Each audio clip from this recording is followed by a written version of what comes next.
Madam, আপনি তো councillor. হ্যাঁ, আপনার ওই এরিয়াতে আজকে গত 3 দিন যাবত একটা ভৌতিক কাণ্ড, মানে সবার বাড়িতে শুধু ঢিল পড়ছিল। সবার বাড়িতে না, 2 বাড়ি 3 বাড়ি 3 বাড়িতে ঢিল পড়ছিল। সে বিষয়ে আজকের অবস্থান কি, মানে কি অবস্থায় আছে এখন?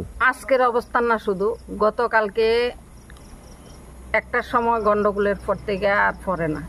আজকে আমরা এটা পরীক্ষা করার লেগে সন্ধ্যার থেকে গিয়ে বয়া দিছি, একটা ঢিলও পড়ে নাই, একদম সবাই নিরাল আছে, শান্তিতে আছে। প্রশাসন তো অভিযুক্তরা নিয়ে এসে। হ্যাঁ, অভিযুক্তরা। এরপরে আপনার ওই জায়গার পরিস্থিতি কেমন এখন? একদম ঠান্ডা, কোনো ঝামেলাই নেই। হ্যাঁ, আপনারা সবসময় আসিলেন? আমরা সন্ধ্যার থেকে অক্ষণে এখান থেকে বাইরে হয়েছি। এখন কি অবস্থা ওই জায়গাতে? ভালো আছে, কোনো অসুবিধা নাই না। এখন আমরা পাবলিকেরও জিজ্ঞাসা করেছি ঝামেলা হইতেছে নি, কইছে না, কোনো ঝামেলা নেই, কোনো কিছু নাই।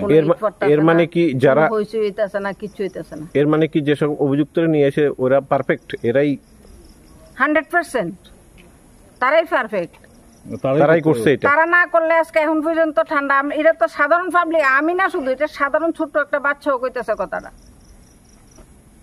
আজকে আমরা গেছি মূল শহরের উপর এমন একটা ভৌতিক কাণ্ড, এরকম একটা ঘটনা আমরা কল্পনাই করতাম পারি না। এটা একটা কম্পন সৃষ্টি করার মতন একটা হয়ে গেছে। যেহেতু আমরা বিজয় মিছিল করছি, তাদের দলের সমস্ত লোক আমাদের দলে এফোর্ট আছে, এটারে একটা মানে তারা কাউন্টার দিতে চাইছিল। কাউন্টার দিতে গিয়ে তারা সাধারণ পাবলিকের উপরে, মানুষের মানে সমাজের সমস্ত মানুষেরা হয়রানি করে লাইছে, প্রশাসনের হয়রানি করছে। প্রশাসন তো 3 দিন যাবত 3 দিন যাবত 3টা পর্যন্ত এখানে আসলো। আপনারাও ওইখানে? আমি নিজেও আসলাম, আরো অনেক লোক আসলো, শয়ে শয়ে মানুষ রাস্তার মধ্যে। এখন অভিযুক্তরা ধরার পর এখন আপনার এরিয়া একদম শান্ত, কোনো অসুবিধা নাই? কোনো অসুবিধা নাই। এর মানে কি অভিযুক্ত যারা আছে তারাই পারফেক্ট? যে তারাই করাইতেছে, এডি মাস্টারমাইন্ড আছে, কেউ না কেউ মাস্টারমাইন্ড আছে, এরাই করছে, এরাই করছে, তারাই ঢিল মারছে। হ্যাঁ, এরাই করছে। ম্যাডাম, অভিযুক্তদের মধ্যে একজনের অভিযোগ আছে যে আমাকে চক্রান্তমূলকভাবে এমন করা হচ্ছে।